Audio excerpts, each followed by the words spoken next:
মধ্যপ্রাচ্যে যুদ্ধ ঘিরে জ্বালানি সরবরাহে অনিশ্চয়তার আশঙ্কায় তেল সংকটের আতঙ্ক ছড়িয়ে পড়েছে। এর প্রভাবে দেশের বিভিন্ন স্থানে ফিলিং স্টেশনে পড়েছে যানবাহনের দীর্ঘ লাইন।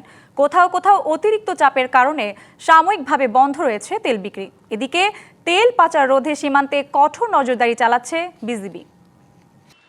শনিবার সকাল থেকে চট্টগ্রাম নগরের প্রতিটি ফিলিং স্টেশনে যানবাহনের দীর্ঘ সারি, মোটরসাইকেল ও প্রাইভেট কারের দীর্ঘ লাইন পাম্পের ভেতর থেকে সড়ক পর্যন্ত চলে গেছে।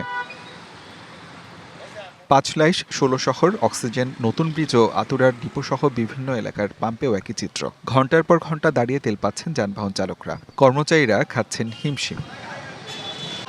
খুলনার অধিকাংশ পেট্রোল পাম্প থেকে অতিরিক্ত তেল উত্তোলনে মজুদ শেষ হয়ে গেছে। মধ্যপ্রাচ্যে যুদ্ধ সরবরাহে সংকট তৈরি করতে পারে সেই আশঙ্কায় আগেভাগেই প্রয়োজন মতো পেট্রোল, অকটেন সংগ্রহ রাখছেন ব্যবসায়ীরা।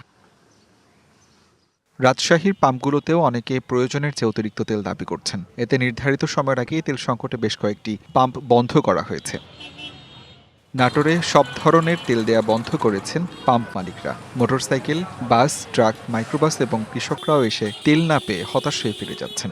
এবার নগদে পাচ্ছেন হেলিকপ্টার অফার, তাই কেনাকাটার পেমেন্ট নগদে করুন আর বুঝে নিন ২০০০ টাকারও বেশি ক্যাশব্যাক সহ হেলিকপ্টার রাইড। পেমেন্ট শুরু করুন আজই।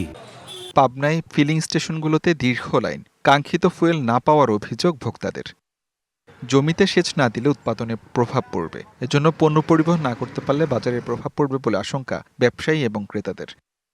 সরকারি নির্দেশনা বাস্তবায়নে ফিলিং স্টেশন তদারকি করছে জেলা ভোক্তা অধিকার। আসলে অভিযোগ পাচ্ছি যে বিভিন্ন জায়গায় তেলের পাম্পগুলো বন্ধ রাখছে বা পেট্রোল অকটেন দিচ্ছে না, এবং আমরা দেখছি কতগুলো দুই একটা বন্ধ থাকলেও শহরের একটা প্রসিদ্ধ তিনি শহরে নিয়মিতভাবেই তারা দিচ্ছেন, এবং সেক্ষেত্রে আমরা তাদের কাছে তাদের মজুদ জানতে চেয়েছি। তো তাদের জানিয়েছে তাদের মজুদ আছে।